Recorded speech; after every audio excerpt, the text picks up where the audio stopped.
Et sans plus attendre, je vais donc passer la parole à Yves Brûlé, qui est donc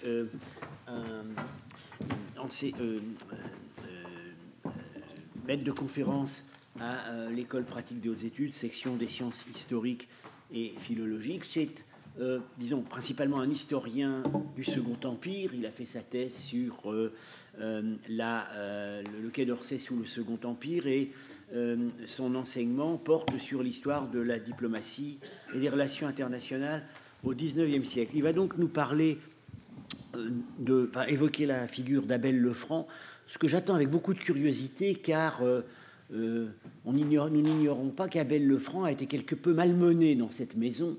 Lucien Febvre ayant construit son Rabelais assez explicitement en opposition au Rabelais d'Abel Lefranc. Lefranc voulait faire de Rabelais un athée, et la thèse de Lucien Febvre est que la question de l'athéisme ne peut pas se poser au XVIe siècle dans les termes où elle se pose à l'observateur d'aujourd'hui. Donc c'est avec beaucoup de curiosité que j'attends ce qui va, sans nul doute, être une réévaluation à la hausse de la figure d'Abel Lefranc. Merci, Monsieur le Président. Mesdames et Messieurs, chers collègues, les 13 et 20 mars 1904 eut lieu au Collège de France une élection particulièrement houleuse qui fit grand bruit dans la presse du temps. Il fallut 2 journées de vote pour désigner celui qui allait occuper la chaire de langue et littérature française moderne après la mort de son titulaire Émile Deschanel, grande figure de l'histoire et de la critique littéraire depuis près d'un demi-siècle, et accessoirement père de l'homme politique Paul Deschanel. Le candidat le plus célèbre est Ferdinand Brunetière, l'homme de la Revue des Deux Mondes, écrivain alors au fait de sa notoriété. Mais le contexte lui est peu favorable. En effet, en ce début d'année 1904, la France est en pleine crise laïque. Alors que la Chambre des députés débat une loi d'interdiction de l'enseignement congréganiste, voulue par le gouvernement d'Émile Combes, cher à monsieur l'administrateur, l'élection au Collège de France de Brunetière, récemment converti au catholicisme, passerait pour un désaveu du pouvoir. À l'issue d'une première journée infructueuse, 4 tours sans majorité, avec 4 candidats en lice, un nom se dégage parmi les candidats susceptibles de l'emporter et de sauver la mise des libres penseurs, celui d'Abel Lefranc, secrétaire du Collège de France et maître de conférence à l'école pratique des hautes études. Et le 20 mars, Lefranc est élu par 22 voix contre 12. Et aussitôt, Brunetière dénonce dans la presse, je cite, « un fâcheux exemple de soumission au pouvoir public ». Charles Péguy a évoqué cette affaire dans un texte de 1906 qui, heureusement pour Abel Lefranc, est resté inachevé et donc n'a pas paru. Le fougueux directeur des Cahiers de la Quinzaine y revenait à sa manière sur, je cite, « cette affaire scandaleuse du Collège de France, sur cette gamino-juvénile candidature d'ancienne défense républicaine, allusion à la relative jeunesse de Lefranc, comme à ses liens supposés avec la majorité, et surtout sur son manque de notoriété. Je cite, « ce monsieur dont nul homme vivant n'a jamais pu savoir ni se rappeler le nom. Voilà ce Lefranc de Pompignan nommé, allusion à la tête de turc de Voltaire, cet Abel ou ce Caïn Lefranc, cet Abel meurtrier de notre frère Caïn, fait 2 fois par semaine dans un petit amphithéâtre, pendant 20 petites misérables semaines d'hiver pluvieux, un cours auquel personne n'assiste. On ne sait même pas s'il y assiste lui-même. » Ensuite, Péguy se gausse d'une rumeur, fondée ou non, je ne sais, selon laquelle Lefranc aurait, dans un livre d'or dédié à Gaston Boissier, attribué la Pharsale à Lucrèce. Et il continue. « L'homme était tombé à plat. Le cours était tombé à plat. Une platitude plate. Un zéro d'homme, un zéro de cours, nulle existence, nul enseignement, nulle influence. Puisqu'il n'existe pas, il ne fait de mal à personne. Il n'est pas sale, et tout l'inconvénient qu'il y a, tout ce qu'on peut lui reprocher, tout ce qu'il y aurait à reprendre, c'est qu'il tient de la place dans une chaire importante d'un homme qui serait quelqu'un. » Alors, qui était ce zéro d'homme, cet historien de 41 ans qui, il est vrai, était alors seulement maître de conférence à l'école pratique des hautes études, mais enfin, ça arrive à des gens très bien, et depuis à peine 3 ans. La question qui s'est posée lors de l'élection au Collège de France de ce spécialiste de Rabelais, avouons-le, se pose encore aujourd'hui. Antoine Compagnon avait intitulé son livre sur Brunetière « Connaissez-vous Brunetière ?» Et par une singulière revanche, ma communication d'aujourd'hui aurait pu s'intituler « Connaissez-vous Lefranc ?» Lefranc, c'est d'abord un visage qu'on croirait dessiné par Clouet lui-même. Avec sa barbe en pointe, l'historien avait fini par ressembler à un humaniste de l'époque des Valois, et lui-même s'amusait de ce singulier mimétisme. Lefranc, c'est surtout, et en cela il avait sa place dans notre colloque, une double carrière exemplaire entre l'école pratique et le Collège de France. Désigné à 3 ans d'intervalle, en fait, dans l'une puis l'autre maison, il enseigna en parallèle 36 ans aux hautes études et 33 ans au Collège de France. Alors son cheminement intellectuel et professionnel est finalement assez atypique. Né en 1863, Picard de naissance et fier de l'être, il étudie au petit séminaire de Noyon. En 1882, il entre à l'école des Chartes, mais aussi à l'école pratique des hautes études, où les annuaires permettent de retrouver sa trace. Il s'inscrit d'abord comme auditeur aux conférences de son compatriote et ami Gabriel Hanotaux, historien et futur ministre des Affaires étrangères, qui enseigne l'histoire politique et diplomatique de la France du XVIIe siècle. Lefranc y produit une étude sur la vie municipale à Noyon, donc il reste à Noyon, à l'époque de la Ligue. Les 2 années suivantes, il suit les conférences de Gabriel Hanotaux et d'Arthur Giry, dont la spécialité est l'histoire urbaine du Moyen-Âge. Alors Lefranc, à ce moment-là, devient médiéviste et prépare sa thèse de l'école des Chartes sur l'histoire de la ville de Noyon et de ses institutions jusqu'à la fin du XIIIe siècle. En fait, il fait ce que Giry avait fait sur Saint-Omer, il le fait sur Noyon. Soutenue en 1886, la thèse devient son mémoire de l'EPHE, dont il est diplômé la même année. Et elle est publiée avec une dédicace à Gabriel Monod et obtient un prix de l'Académie des inscriptions. Lefranc prépare en même temps un second livre sur la jeunesse de Calvin à Noyon. On reste encore à Noyon. L'ouvrage est primé par l'Académie française. Et ses premiers succès lui valent d'être envoyé étudier quelques mois à Leipzig et à Berlin. À son retour, il publie un long article qui n'avait pas échappé d'ailleurs à Claude Dijon dans sa grande thèse sur la crise allemande de la pensée française. Mais qu'est-ce qui avait échappé à Claude Dijon? Je ne sais. En effet, ce texte, très intéressant, illustre parfaitement cette nouvelle génération qui vient après celle de Monod et qui porte un regard beaucoup plus critique sur l'enseignement universitaire allemand. Et ce fut le cas déjà de Seignobos en 1879 et de Camille Jullian en 1884, et puis donc de Lefranc en 1888.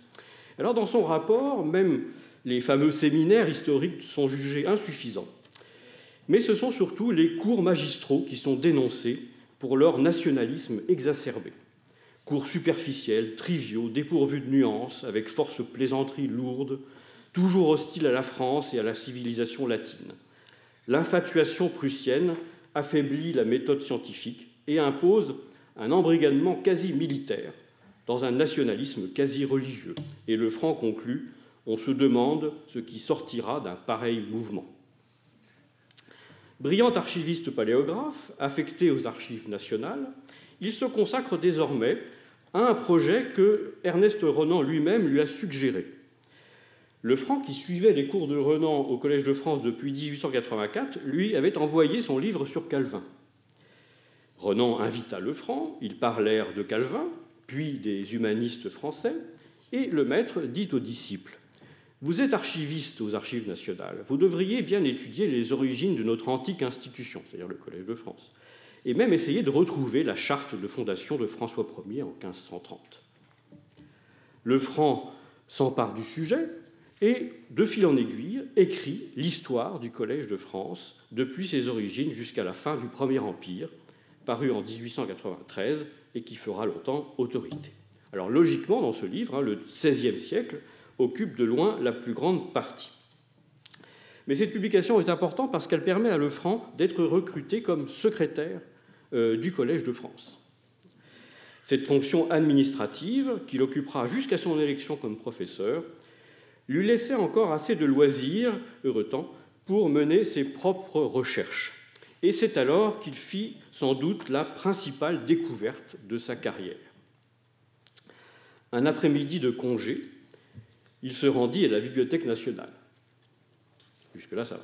Il avait vu dans un inventaire des manuscrits la mention de poésie inédite de Marguerite d'Angoulême, la sœur de François Ier. Il demanda le document. On lui apporta un coffret de fer que personne n'avait jamais eu la curiosité d'ouvrir, dans lequel Jeanne d'Albret avait enfermé toutes les dernières œuvres de sa mère. À l'intérieur, pas moins de 12 000 vers, tous inédits, des dialogues, des poèmes lyriques, des chansons spirituelles, des épîtres en vers, des compositions dramatiques et 2 grands poèmes, dont son chef-d'œuvre, Les Prisons. Autant d'œuvres écrites par la perle des Valois, comme on dit, où, dans les dernières années de sa vie, elle avait exprimé les tourments de son âme et sa douloureuse désillusion devant les persécutions religieuses où avait sombré la Renaissance. Lefranc mit 5 années à en préparer l'édition, par laquelle il passa donc de l'histoire institutionnelle et intellectuelle à l'histoire littéraire. Et elle lui valut d'être élu, le 30 juin 1901, maître de conférence à l'École pratique des hautes études sur un poste intitulé « Histoire littéraire de la Renaissance », comprendre la Renaissance française. Lefranc a 38 ans. Moins de 3 ans plus tard, il sera élu au Collège de France. En 3 ans à peine, son destin bascule grâce à un auteur dont je n'ai pas encore parlé, puisqu'il n'y avait pas encore vraiment touché, et dont il va s'imposer comme le plus grand spécialiste, François Rabelais. C'était un rabelaisien de vocation tardive, on peut dire. Pour sa première année d'enseignement à l'école pratique, Lefranc met Rabelais à son programme. Au premier semestre, il y a 17 auditeurs, au second, 39. L'année suivante, ils seront plus de 50 à s'entasser dans la salle Gaston Paris, mais qui ne s'appelle pas encore Gaston Paris, mais qui était toujours, qui avait la même taille. Ce succès, qui ne faiblira pas, est lié à l'ardeur communicative de Lefranc, mais aussi à son dynamisme. En effet, par exemple, pendant l'été, il organise pour ses étudiants et ses auditeurs des excursions à Paris ou dans la région sur des lieux importants de la Renaissance française, ou bien des visites commentées d'expositions. Et c'est au cours de l'une de ces excursions que Lefranc et ses disciples décident de fonder la Société des études rabelaisiennes, qui publiera dès 1903 la Revue des études rabelaisiennes. Et cette société savante, directement issue donc de sa conférence à l'école pratique, compte dès sa première année d'existence plus de 250 membres, parmi lesquels on trouve des personnalités aussi variées que Gabriel Hanotaux, Joseph Reynac, Léon Blum, Louis Barthou, Jean Jaurès, Ferdinand Bruno, le linguiste, et Anatole France. Ce succès et cette dynamique sont pour beaucoup dans l'élection au Collège de France de mars 1904, dont j'ai rappelé les circonstances en commençant. Lefranc n'est pas seulement connu au Collège parce qu'il est historien de la maison et puis parce qu'il est le secrétaire du Collège de France. Il représente aussi une certaine vision de l'histoire littéraire, jugée plus érudite, plus scientifique, moins doctrinaire que celle de Brunetière. Alors commence un enseignement parallèle qui va durer plus de 30 ans et qui, contrairement à ce que la mauvaise foi faisait dire à Péguy, a eu un succès constant. Je précise que Lefranc est promu à l'école pratique directeur d'études adjoint en 1906, puis directeur d'études en 1911. Alors comment Lefranc articule-t-il désormais ses conférences et ses cours de part et d'autre de la rue Saint-Jacques? Alors j'ai pu reconstituer donc année après année ce double enseignement, donc il y a 2 sujets par an dans chacun des 2 côtés. Alors il est difficile de dégager un véritable système. Il lui arrive parfois de traiter des thèmes assez proches, simultanément dans les 2 maisons, mais finalement c'est un cas assez rare. C'est essentiellement pendant la Première Guerre mondiale, où il fait semble-t-il quelques économies de temps de préparation. On retrouve des sujets assez proches, mais pour le reste, les sujets sont différents. Et le plus souvent, il traite d'abord à l'école pratique certains sujets. On a l'impression qu'il les teste ou qu'il pousse certaines recherches érudites, et ensuite on les retrouve sous une forme un peu différente au Collège de France. Mais d'une façon générale, les intitulés ils sont plus larges au collège qu'à l'école, et surtout Lefranc se laisse une plus grande liberté pour aborder au Collège de France des auteurs ou des périodes qui l'intéressent et qui ne sont pas du XVIe siècle, en fait. Donc il sort un peu de sa spécialité au Collège de France, ce qu'il ne fait pas tellement à l'école. Ainsi consacre-t-il plusieurs années à Molière, et même à des auteurs plus récents. Pour ces 4 dernières années, il consacre un cours à la littérature féminine au temps de Louis-Philippe et du Second Empire. À l'école pratique, il reste presque exclusivement sur le XVIe siècle, abordé soit par auteur, Rabelais, alors qu'il reprend, qu'il laisse tomber, sur lequel il revient ensuite quelques années, etc., mais aussi Marot, Montaigne, Ronsard et d'autres, soit plus rarement par genre littéraire. Et c'est dans le cadre de son séminaire à l'école pratique qu'a été mené le grand travail d'édition critique des œuvres complètes de François Rabelais. Gargantua paraît en 2 volumes en 1912, Pantagruel 2 volumes en 1922, le tiers livre en 1931, et puis la suite dans les années 50. Et cette grande édition a été rendue possible grâce à un don d'une fidèle auditrice de l'école pratique des hautes études, la marquise Arconati Visconti, qui a donné 50 000 francs pour publier les œuvres complètes de Rabelais, et donc le Franc et son équipe ont fait le travail. Cette généreuse donatrice soutient aussi une autre édition savante menée par le Franc. Dans le cadre de l'école pratique, c'est l'édition de l'Institution de la religion chrétienne de Calvin, dans son texte français de 1541. Le Franc lui consacre 2 années de séminaire, puis réalise cette édition avec 2 de ses auditeurs, un pasteur, Jacques Panier, et un professeur agrégé, Henri Châtelain. Le Franc a aussi consacré plusieurs années de séminaire à Shakespeare, j'en dirai un mot tout à l'heure. Notons enfin, dans les dernières années, donc dans les années 30, des approches nouvelles, innovantes, sur le XVIe siècle, y compris, je cite, l'étude des sports, jeux et divertissements. Et tous ces cours lui ont fourni la matière d'un livre, La vie quotidienne au temps de la Renaissance, paru chez Hachette en 1938 dans la fameuse collection, et qui sera plusieurs fois réédité. C'est même sans doute le livre le plus connu et le plus répandu d'Abel Lefranc. La consécration était arrivée en 1927 par l'élection à l'Académie des inscriptions et belles-lettres, parcours brillant donc, mais qui comporte des ombres, et donc il est temps d'en venir au sujet qui fâche. Le principal, c'est la religion de Rabelais.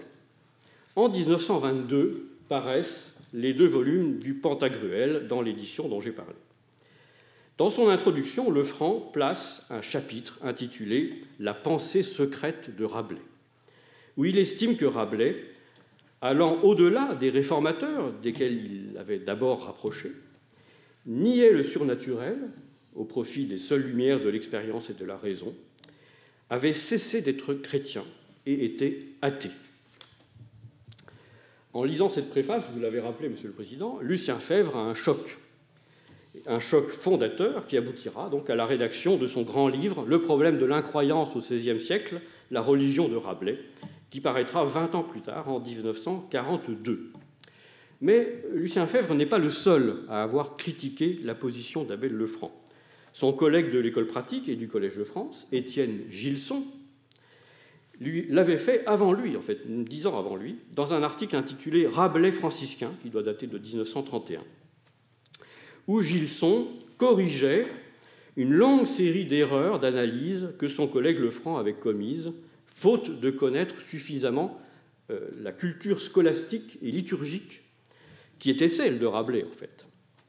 Et c'était là une critique érudite, redoutablement efficace, et qui remettait en cause toute la théorie de Lefranc. Alors, quelques années plus tard, Lucien Febvre reprend les arguments de Gilson et va dans le même sens que lui, d'une certaine façon, lorsqu'il dénonce l'anachronisme de Lefranc, qui, en fait, a fait de Rabelais un homme du XVIIIe siècle, voire, à sa propre image, un libre penseur du XIXe.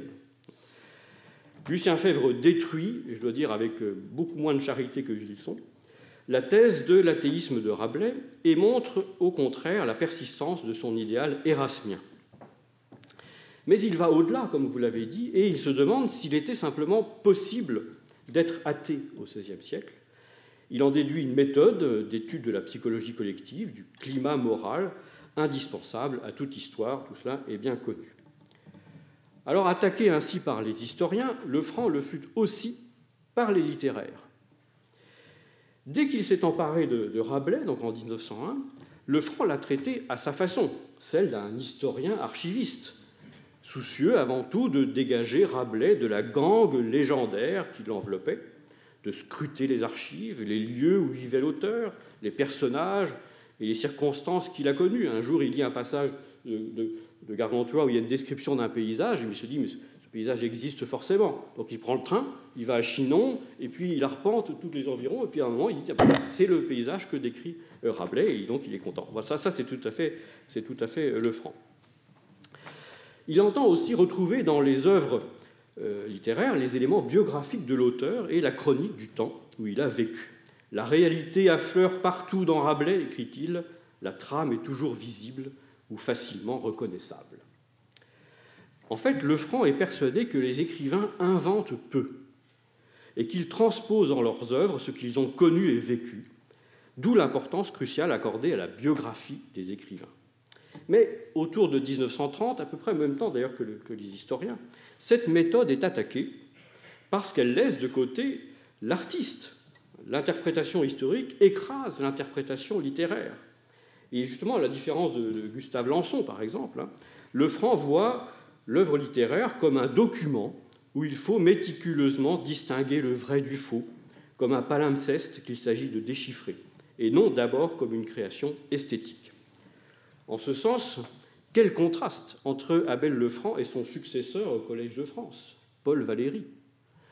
Valéry considère l'artiste comme un créateur de forme, comme un créateur par la forme, et avec lui, la chaire de langue et littérature française devient justement une chaire de poétique. Si la communauté savante a toujours su gré à Lefranc de l'immense travail qu'il a accompli, elle l'a moins considéré en fait comme un historien de la littérature que comme un historien des idées. Mais même de ce point de vue, Lefranc n'était pas toujours convaincant. On trouve souvent chez lui un décalage entre un déploiement d'érudition remarquable et des conclusions très discutables. On l'a vu avec la religion de Rabelais. Et il en fut de même avec Marguerite de Navarre, que Lefranc voulait voir protestante. Et Lucien Febvre, encore lui, l'a sèchement corrigé dans son propre livre sur Marguerite, Amour sacré, amour profane, remarquable ouvrage, paru en 1944. Mais déjà, lorsque le jeune Lefranc avait étudié la jeunesse de Calvin à Noyon, il avait conclu que Calvin était, je cite, sorti déjà protestant de sa ville natale, au motif qu'il avait eu des démêlés avec les autorités ecclésiastiques. Cette conclusion, trop tranchée, en fait, avait déjà fait tort au livre. Mais c'est dans son œuvre sur Shakespeare que s'est manifestée le plus nettement cette sorte d'infatuation de l'historien, tellement sûr de sa méthode qu'il ne sait plus douter de ses conclusions. Passionné depuis l'enfance par le théâtre shakespearien, et surtout par les controverses sur leur véritable auteur, Lefranc a défendu à partir de 1919 la théorie selon laquelle le véritable auteur serait William Stanley, 6e comte de Derby. Au fond, Lefranc est fidèle à sa méthode, puisqu'il n'existe presque rien sur l'homme Shakespeare. Il faut déduire de cette biographie impossible que le véritable auteur est un autre homme. Il le trouve, et il en écrit la biographie. Déploiement d'érudition impressionnant, mais hélas pour lui, en pure perte. La théorie n'a eu que peu d'adeptes, et n'en a plus aucun depuis longtemps. Et même le dernier Blake et Mortimer, le testament de William Hess sur l'identité de Shakespeare, en fait, s'appuie sur la théorie des Oxfordiens et non pas sur celle de Lefranc. Et donc c'est vraiment désespérant. Avec la disparition d'Abel Lefranc en novembre 1952, c'est toute une époque, pour ne pas dire une belle époque, malgré tout, de l'historiographie française qui s'achevait. Belle longévité, né en 1863, donc à l'apogée du Second Empire, il meurt en 1952, je n'ose pas dire à l'apogée de la Quatrième République. Il incarnait très bien, me semble-t-il, cette génération formée dans l'ardeur positiviste, pressée de remplacer une histoire trop romantique ou trop doctrinale par une histoire plus scientifique, mais qui a vu, à partir des années 30, une nouvelle génération imposer à son tour d'autres méthodes. Lefranc avait un caractère en adéquation avec l'historiographie qu'il incarnait. C'était un chercheur né, toujours en quête du document inconnu. Il était fasciné surtout par les énigmes historiques et par la possibilité de les résoudre scientifiquement. Mais ce trait de caractère, d'une certaine façon, fut son talon d'Achille. L'énigme ne lui suffisait pas, il lui fallait la résoudre, coûte que coûte, quitte à prendre le risque de se tromper. Son rayonnement a pourtant été profond et durable, Grâce à son double enseignement au collège et à l'école pratique, il pouvait s'adresser à un public large, sensible à son enthousiasme communicatif, mais aussi mener un travail d'équipe assez remarquable, il faut le dire, y compris d'ailleurs avec les riches marquises. En se faisant élire presque en même temps à l'École des hautes études et au Collège de France, cet humaniste n'avait-il pas trouvé les clés de la plus belle invention de Rabelais, l'abbaye de Thélème? Alors, en historien scrupuleux, il aurait fait remarquer que dans cette abbaye, Rabelais avait doté chaque cellule d'une chapelle privée, mais n'avait prévu aucune abbatiale. Des petites chapelles, mais pas de grande église. La formule de Gaston Paris ne pouvait donc s'appliquer exactement à l'abbaye de Thélème, sauf à considérer que ce qui tenait lieu d'abbatiale était la cour centrale, où Rabelais avait placé une immense fontaine dominée par les trois grâces. Écoutons ce qu'en disait Anatole France, ami de Lefranc et grand rabelaisien lui aussi. Dans cette abbaye qui est celle de ses rêves, frère François, dont l'esprit répugnait à toute contrainte, prend le contre-pied des règles ordinaires de la vie monastique et dispose tout à rebours de ce qu'il avait observé et éprouvé à Fontenay. Et n'est-ce pas ce qu'ont fait les fondateurs du Collège de France et ceux de l'école pratique, créés en opposition au modèle universitaire de leur temps? Les femmes sont admises à Thélème dans la compagnie des hommes, poursuit Anatole France. On y lit ces mots à l'entrée, « fais ce que voudras ». On y est libre, galant et riche.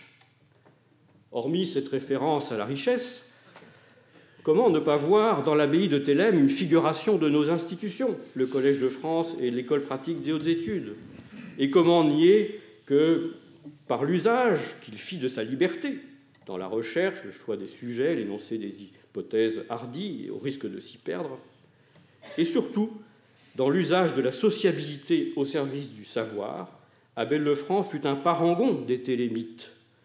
Ce titre, à lui seul, justifiait, me semble-t-il, que sa mémoire fût évoquée aujourd'hui devant vous.